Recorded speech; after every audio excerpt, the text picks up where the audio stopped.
बरगद का पेड़ था।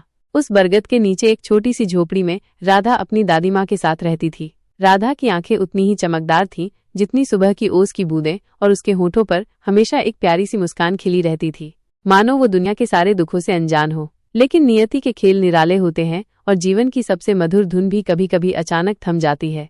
राधा की दादी माँ, जो उसके लिए दुनिया थी, बीमार पड़ने लगी। उनका स्वास्थ्य धीरे धीरे गिरने लगा। राधा, जिसने कभी कोई दुख नहीं देखा था, अब अपनी दादी के उदास चेहरे और कमजोर होती आवाज से परेशान रहने लगी। गांव में डॉक्टर नहीं था और शहर बहुत दूर था। राधा ने अपनी नन्ही उंगलियों से दादी के माथे को सहलाया, उनकी ठंडी हथेलियों को अपने गर्म हाथों में लिया और मन ही मन भगवान से प्रार्थना करती रही। लेकिन हर प्रार्थना का जवाब नहीं मिलता। एक सुबह जब सूरज अपनी सुनहरी किरणें बिखेर रहा था, दादी माँ ने अपनी आंखें हमेशा के लिए बंद कर लीं। राधा अकेली रह गई। वो बरगद के पेड़ के नीचे बैठकर घंटों रोती रहती। उसकी आंखें सूजी हुई और उसका दिल दर्द से भरा हुआ। गांव के लोग उसे सांत्वना देने आते, लेकिन उनका कोई भी शब्द उस गहरे घाव को भर नहीं पाता था। राधा ने अपने जीवन का एकमात्र सहारा खो दिया था। दिन हफ्तों में और हफ्ते महीनों में बदल गए। राधा का बचपन उस झोपड़ी में दादी की यादों और बरगद के पेड़ के नीचे गुजरता रहा। वो अब उतनी खुश नहीं रहती थी। उसकी मुस्कान फीकी पड़ गई थी और उसकी आंखें पहले जैसी चमकदार नहीं थीं। एक दिन जब बारिश हो रही थी, राधा ने देखा कि एक छोटी सी चिड़िया अपने घोंसले से गिर गई है। वो अभी बहुत छोटी थी, उसके पंख भी ठीक से नहीं आए थे। राधा को अपनी दादी की याद आ गई, जिन्होंने उसे सिखाया था कि हर जीव को प्रेम और देखभाल की जरूरत होती है। उसने उस चिड़िया को उठाया, उसे अपनी झोपड़ी में ले गई और उसे सहारा दिया। वो उसे दाना पानी देती, उसके पंखों को सहलाती और धीरे धीरे चिड़िया ठीक होने लगी। जैसे जैसे चिड़िया बड़ी हो रही थी, राधा के जीवन में भी एक नई आशा का संचार हो रहा था। चिड़िया की चहचहाहट ने उसकी खामोशी को तोड़ दिया और उसके छोटे छोटे पंखों की फड़फड़ाहट ने उसके दिल में फिर से खुशी की किरण जगा दी। लेकिन जीवन में परिवर्तन हमेशा आते रहते हैं। एक दिन एक अजनबी गांव में आया। वह एक व्यापारी था और उसने राधा की झोपड़ी और जमीन खरीदने की पेशकश की। राधा पहले तो हिचकिचाई, लेकिन व्यापारी ने उसे बताया कि वह शहर में उसे अच्छी नौकरी दिलाएगा और उसे बेहतर जीवन मिलेगा। राधा ने सोचा कि शायद यही उसकी नियति है और उसने अपने गांव को छोड़ने का फैसला किया। उसने अपनी चिड़िया को आजाद कर दिया और उसने देखा कि वो आसमान में उड़ती हुई दूर चली गई। एक पल को उसे लगा कि वह अपनी आखिरी याद भी खो रही है, लेकिन फिर उसने खुद को समझाया कि चिड़िया का स्थान आसमान है और उसे स्वतंत्र होना चाहिए।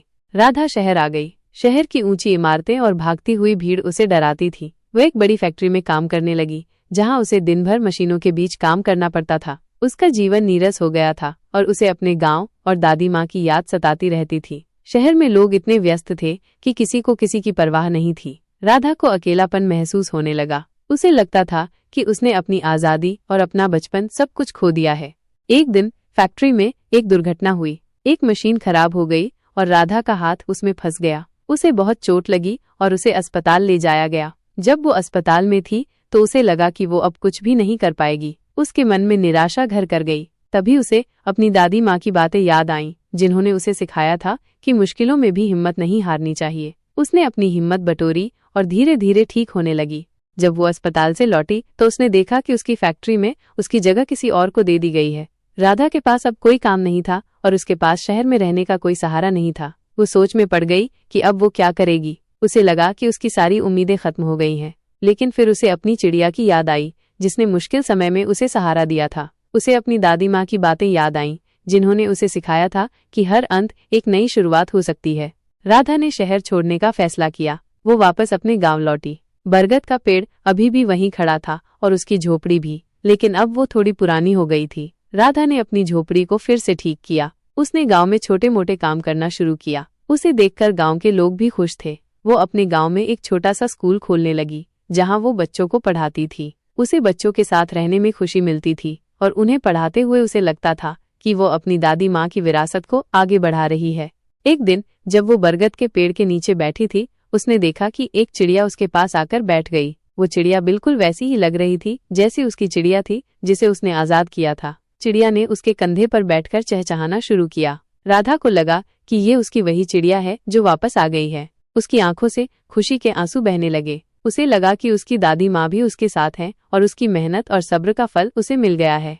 राधा ने अपनी जिंदगी में कई उतार चढ़ाव देखे थे,